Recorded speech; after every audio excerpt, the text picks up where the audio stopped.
Everyone, मैं अरविंद गोस्वामी आप लोगों को आज एनसीईआरटी पैटर्न का केमिस्ट्री पढ़ा रहा हूं जो कि इंटरमीडिएट का है। और इस केमिस्ट्री के किताब का सबसे पहला लेसन हमने लिया है सॉलिड स्टेट यानी कि ठोस अवस्था। ठीक है, तो आप लोगों से अनुरोध है कि जो बच्चे बिगिनियर हैं, बिल्कुल नए हैं, वो इस सेशन को ज्वाइन कर सकते हैं। इस वीडियो को आप लोग ज्यादा से ज्यादा शेयर कर दीजिए ताकि ज्यादा से ज्यादा लोग जुड़ सकें और हम अच्छे से इसकी पढ़ाई कर सकें। ठीक है, तो ज्यादा समय ना लेते हुए हम इस लेसन की ओर आगे बढ़ते हैं और बात करते हैं सॉलिड स्टेट यानी ठोस अवस्था की।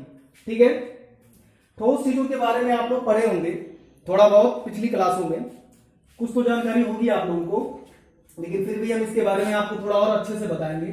देखो, सबसे पहले चीज आप ये बताइए कि व्हाट इज मैटर, द्रव्य क्या चीज होती है। द्रव्य हमें जानना जरूरी है। ठीक है, सबसे पहले हम द्रव्य जान लेते हैं। ठीक है, मैं इसका डिफिनेशन लिख देता हूं द्रव्य क्या, और आप लोग उसे नोट कर लेंगे, उसके बाद एक्सप्लेन कर देता हूं। ठीक है, तो द्रव्य, द्रव्य को ही हम पदार्थ बोलते हैं।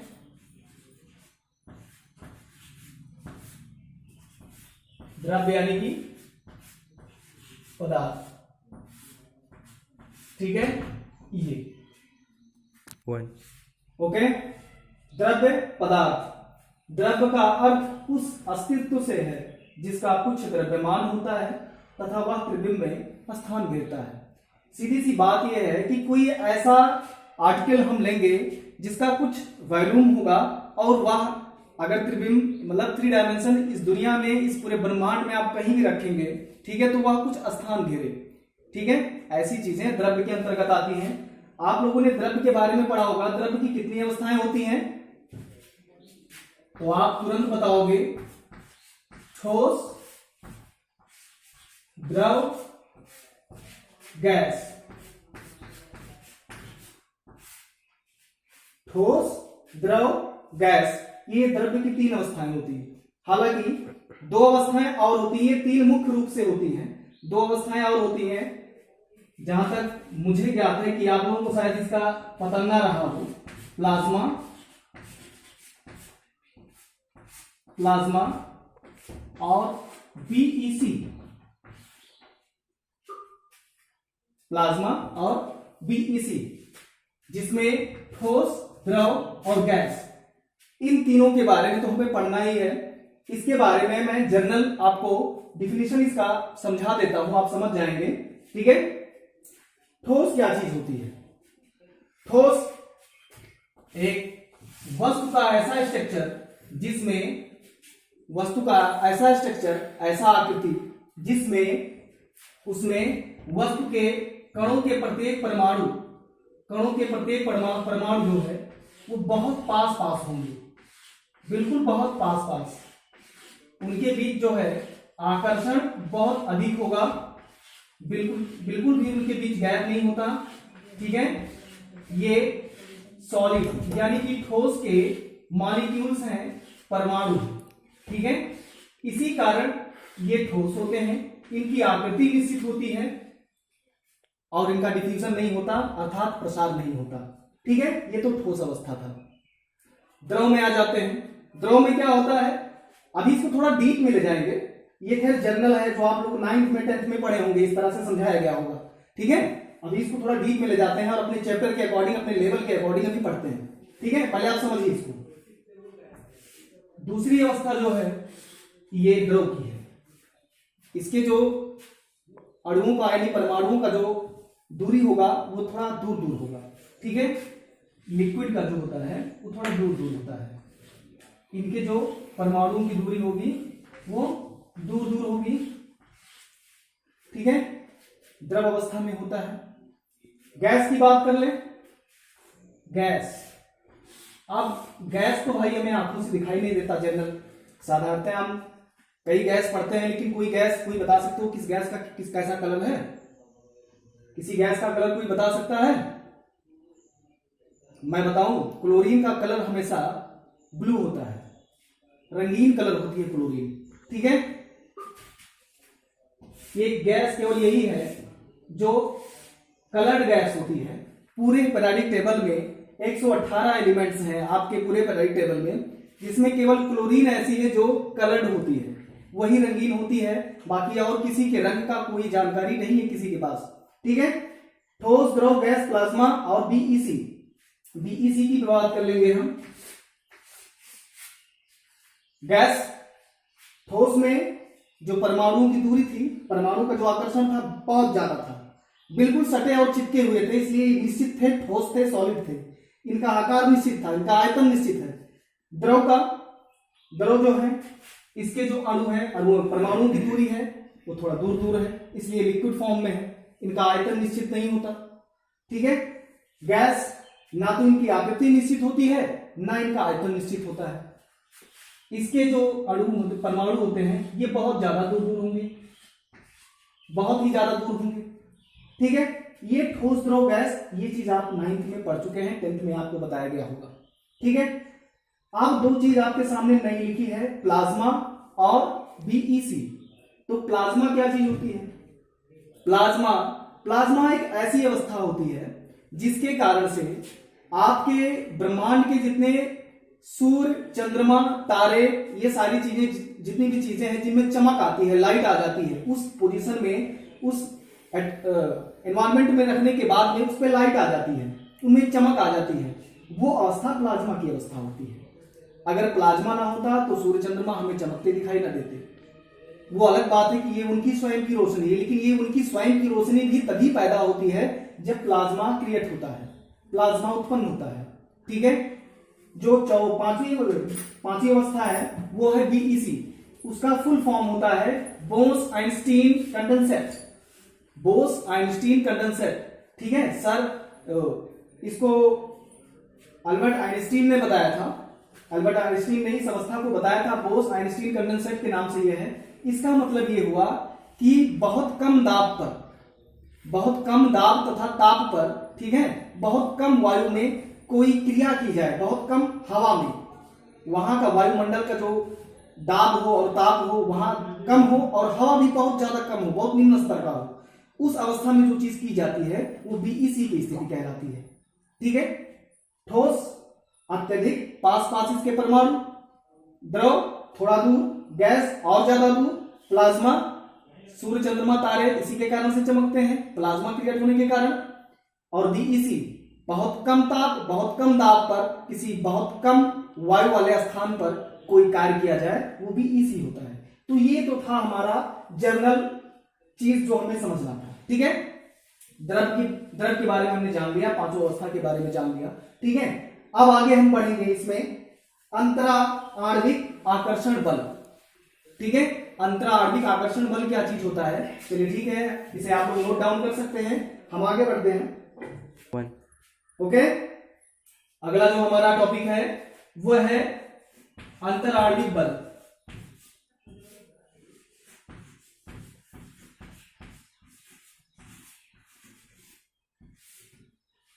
अंतराणविक आकर्षण कह सकते हैं आप लोग, आकर्षण नाम देंगे ज्यादा सही रहेगा।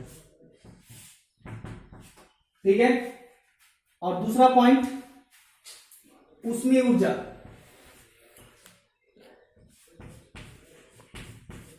थर्मल एनर्जी, ऊष्मीय ऊर्जा। ठीक है, समझ लेते हैं पहले जो मैंने अभी स्टेटों में बात किया है। अंतराणविक मतलब उनके परमाणुओं का जो आकर्षण बल होता है, उनके आपस के बीच का जो खिंचाव होता है, उसी का मतलब होता है अंतराणविक आकर्षण बल। ठीक है, ऊष्मीय ऊर्जा, थर्मल एनर्जी, करते हैं बात इसकी, पहले इसको जान लेते हैं। ठीक है, तो अंतराणविक आकर्षण बल वह होता है, यह इसका काम क्या है? ये जो है ये किसी भी पार्टिकल में, किसी भी वस्तु में उनके जो परमाणु हैं उनके बीच आकर्षण को बढ़ाने का काम करता है। आकर्षण बढ़ने मतलब आकर्षण बढ़ने की क्रिया ही अंतराणविक आकर्षण बल होता है। ठीक है, और जो ऊष्मीय ऊर्जा है, थर्मल एनर्जी जो होती है, ठीक है, जब किसी सॉलिड को हम हीट करेंगे, उसे कुछ तापमान आप देंगे, ठीक है, तो हीट होगा, और हीट होने के बाद में आप लोगों ने पढ़ा होगा बहुत पहले कि हीट होने के बाद में कोई भी पार्टिकल जब हीट होता है तो जो उनके मॉलिक्यूल्स होते हैं वो मोशन करने लगते हैं, वो गति अवस्था में आ जाते हैं, गति अवस्था में आ जाते हैं उनके मॉलिक्यूल, उनके परमाणु। ठीक है, तो जब गति अवस्था में आ जाते हैं तो इससे डिफ्यूजन होता है, यानी कि प्रसार होता है, फैलते हैं ये, मतलब प्रसार होता है, इतना समझिए केवल आप। अंतराणविक आकर्षण बल, ठोस के बीच अणुओं का जो परमाणुओं का जो क्या नाम है आपस के बीच जो खिंचाव होता है वो अंतराणविक आकर्षण बल है। और उसमें ऊर्जा वह ऊर्जा होती है जब किसी सॉलिड को क्या नाम है कोई टेम्परेचर दिया जाए, कोई ताप दिया जाए, उसे गर्म किया जाए, तो उनके बीच जो है ये अंतराणविक जो आकर्षण बल होते हैं वो कम होते हैं। मैं इसको लिखवा देता हूं, आप नोट कर लीजिए, ठीक है। एक एक लाइन का डिफिनीशन है, इसे आप नोट कर लीजिए। पहले अंतराणविक आकर्षण बल का नोट कर लें, स्टार्ट, ठीक है। अंतराणविक आकर्षण बल जो अवयवी कणों को परस्पर पास लाने का प्रयास करते हैं, अंतराणविक आकर्षण बल वही कहलाते हैं, ठीक है। उसमें ऊर्जा उसी चीज को जब हम हीट करेंगे तो गर्म होगा, अंतराणविक आकर्षण बढ़ने के बजाय कम होगा, दूर भागेंगे वो। उसमें ऊर्जा जो अवयवी कणों को परस्पर दूर ले जाते हैं, ठीक है, उसमें ऊर्जा कहलाते हैं, उसमें ऊर्जा होता है, ठीक है। तो ये दोनों चीज आप लोग नोट कर लीजिए, नोट डाउन कर लीजिए इसे, ठीक।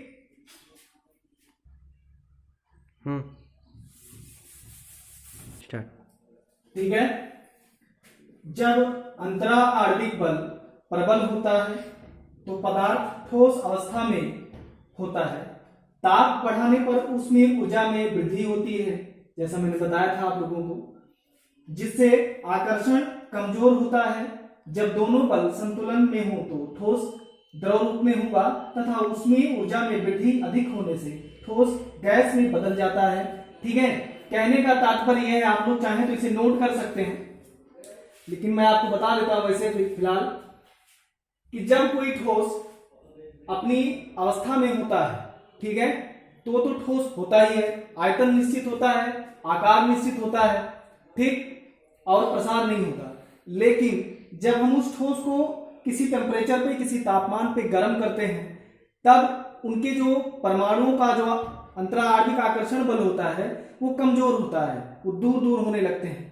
अर्थात जो सॉलिड होता है वो आपका वो सॉलिड में नहीं रह जाता है, वो स्टेट को चेंज करने लगता है, अवस्था को बदलने लगता है। अब वो अगर बहुत ज्यादा आकर्षण बढ़ गया तो गैस में बदल जाएगा, कम बढ़ा तो द्रव में रह जाएगा बदल के, ठीक है।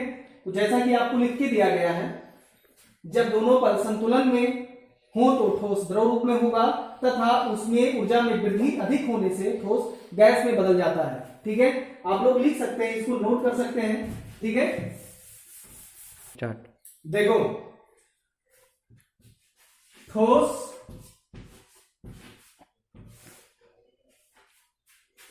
उसके बाद द्रव, उसके बाद गैस,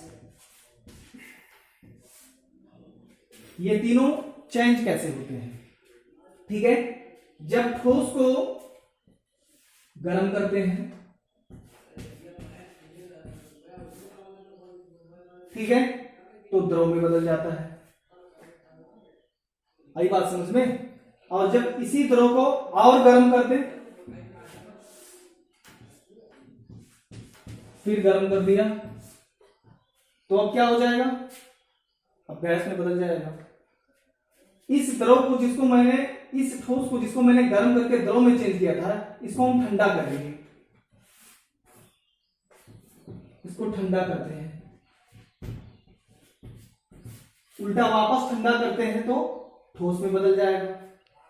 और जिस द्रव को हमने गर्म करके गैस में बदला था, अगर उस गैस को हम ठंडा करें, ठीक है, शीतित करें, तो क्या होगा, किसमें बदल जाएगा ये, अगर इसे ठंडा करें तो द्रव में बदल जाएगा। हमेशा आपके जो तीनों स्टेट है इसी फॉर्म में चेंज होते रहते हैं, इसे आप नोट डाउन कर सकते हैं, इंपॉर्टेंट है।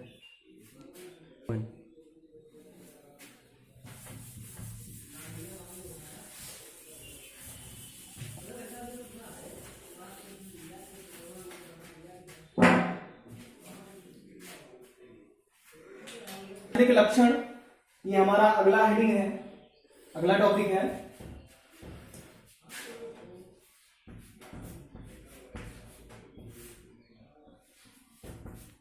ठोस के लक्षण।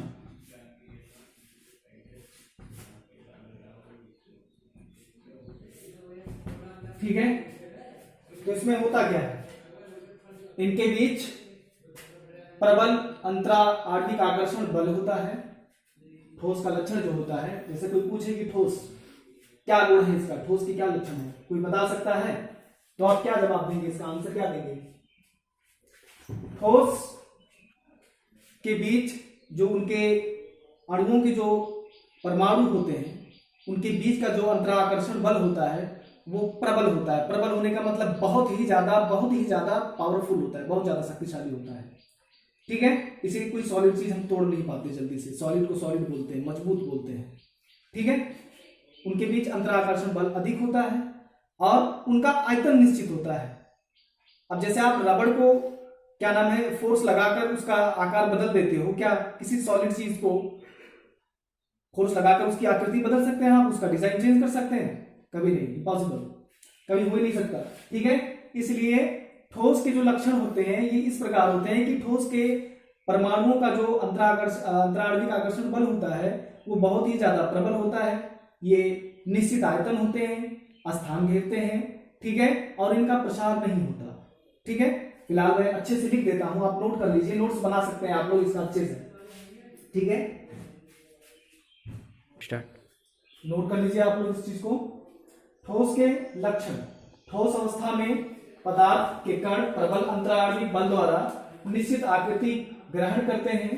ठोस के कण अपनी माध्य स्थिति के सापेक्ष गति नहीं कर सकते, इसी कारण इसकी आकृति और आयतन निश्चित होती है।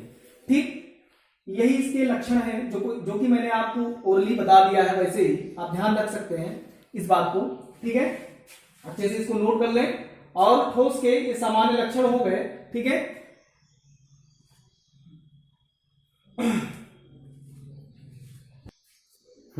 ठीक है, इसको आप सभी लोग नोट कर लें अच्छे से। और उसके बाद में कुछ इसके सामान्य लक्षण है जो आपको वैसे याद रखने हैं, नंबरिंग डलवा के वैसे करवा देता हूं, नोट कर लीजिए कॉपी में, इसी के नीचे नोट डाउन कर लीजिएगा, अलग से मत हेडिंग डालिएगा, इसी के नीचे नोट कर लीजिए। स्टार्ट। ठीक है, दृढ़ आकार और आयतन निश्चित, इसकी पहली क्वालिटी है, पहला गुण है।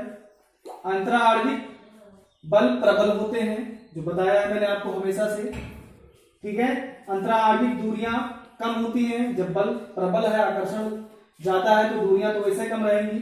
उच्च घनत्व, उच्च घनत्व मतलब उसकी डेंसिटी ज्यादा होगी। असंपीडिता, असंपीडिता का मतलब ये हुआ कि उसे कंप्रेस्ड नहीं किया जा सकता, उसे दबा नहीं सकते आप, उसे कंप्रेस्ड नहीं कर सकते। असंपीडिता का मतलब कोई चीज संपीड और असंपीड कब होता है? संपीडन का मतलब उसे दबा देना, उसे उसकी आकृति या आयतन के अनुसार छोटा कर देना, कम वॉल्यूम में ले आना। ठीक है, दबाना असंपीडिता हो गया। और संपीडिता, संपीड होने का क्या मतलब? अगर किया जा सकता है तो संपीड है और नहीं किया जा सकता तो असंपीड है। ठीक, यानी कि उसको दबा सकते हैं आप, ठोस को दबाकर उसकी आकृति बदल सकते हैं? कभी नहीं, इम्पॉसिबल, इसलिए वो असंपीड है। उसके बाद में गैस व द्रव की तुलना में मिश्रण नगण्य है। नगण्य होने का मतलब, नगण्य मतलब निग्लेक्ट, कुछ नहीं, बिल्कुल ना के बराबर है। वो हवा में फैल सकता है ठोस, कभी कभी नहीं, पॉसिबल। ये पांचों आप नोट कर सकते हैं। उसके बाद जो हमारा अगला इंपॉर्टेंट हेडिंग है वो है क्रिस्टलीय ठोस। ठीक, इसे नोट कर लें।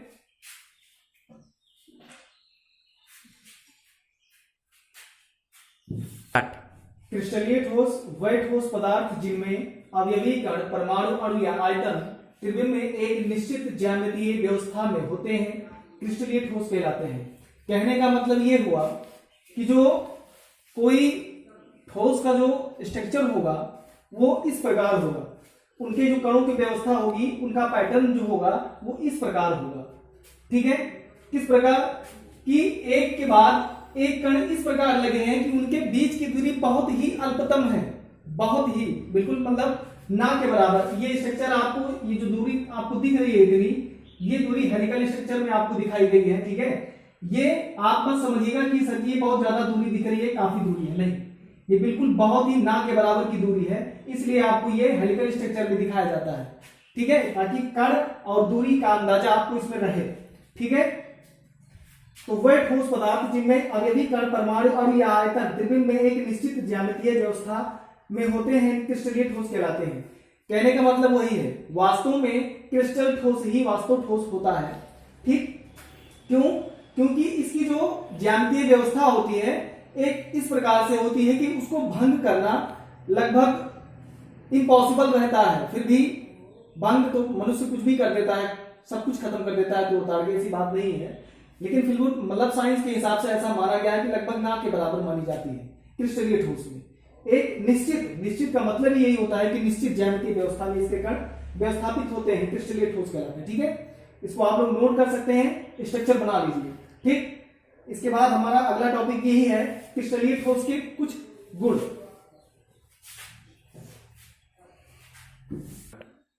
क्रिस्टलीय ठोस के गुण, ठीक है, जैसे कि क्रिस्टलीय ठोस की परिभाषा हमने लिखी, उसमें जो पढ़ा कि क्रिस्टलीय ठोस के अंदर होता क्या है कि उनकी एक निश्चित ज्यामितीय आकृति होती है, त्रिविम ज्यामितीय आकृति।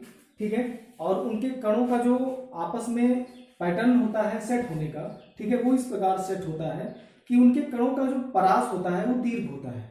ठीक, उनके कणों के बीच का परास दीर्घ होता है और वे हमेशा निश्चित आकृति में व्यवस्थित होते हैं। ठीक, अब यहाँ पे क्रिस्टलीय ठोस के गुणों के उदाहरण हमने आप लोगों को दे दिए हैं। इनमें कणों की दीर्घ परासी व्यवस्था होती है, इनका गलनांक निश्चित तथा शीतलन वक्र असतत होता है, किसी तेज धार से काटने पर दो नियमित सतह प्राप्त होती हैं, इनके भौतिक गुण अलग अलग दिशाओं में अलग अलग प्राप्त होते हैं, इन्हें वास्तविक ठोस भी कहते हैं। ठीक है, ये आप अपने जो भी नोट्स बना रहे हो आप लोग उसमें नोट्स में अच्छे से इसको नोट करते जाइए। ठीक है, ये आप एग्जाम में लिख सकते हैं, कोई दिक्कत नहीं है। और कुछ इंपॉर्टेंट क्वेश्चन भी हैं जो बोर्ड में पूछे जाते हैं, ठीक है, वो मैं आप लोगों को इस थ्योरी के तुरंत बाद करवा दूंगा। और हम लोग इस चैप्टर के बाद में पूरा पढ़ने समझने के बाद में पूरी प्रश्नावली के क्वेश्चन को सॉल्व करेंगे, हल करेंगे, एक एक क्वेश्चन हल करेंगे। ठीक है, आप लोग इसीलिए इसके लिए बिल्कुल निश्चिंत रहिए कि हम केवल थ्योरी या क्या नाम है इसके फंडामेंटल को पढ़कर इसके बाद छोड़ देंगे, इसके कुछ क्वेश्चन नहीं करेंगे, इसके प्रैक्टिस नहीं करेंगे। इसका प्रैक्टिस अच्छे से करेंगे, पूरे प्रश्नावली का क्वेश्चन लगाया जाएगा। ठीक है, अच्छे से, बस आप लोग इसको अच्छे से पढ़ते जाइए। ठीक, और इसके बाद अगला टॉपिक जो आता है उसका नाम है अक्रिस्टलीय ठोस। तो अक्रिस्टलीय ठोस आज तो फिलहाल समय हो चुका है, अक्रिस्टलीय ठोस हम अगली वीडियो से स्टार्ट करेंगे। ठीक है, आप लोग नियमित रूप से निरंतर बने रहिए। ठीक है, विद्यालय के चैनल पे इस वीडियो को आप लोग देख सकते हैं आराम से और शेयर कर सकते हैं अपने दोस्तों के साथ, ताकि काफी लोग जुड़ सकें जो इस वीडियो को आराम से पढ़ के आराम से पढ़ें।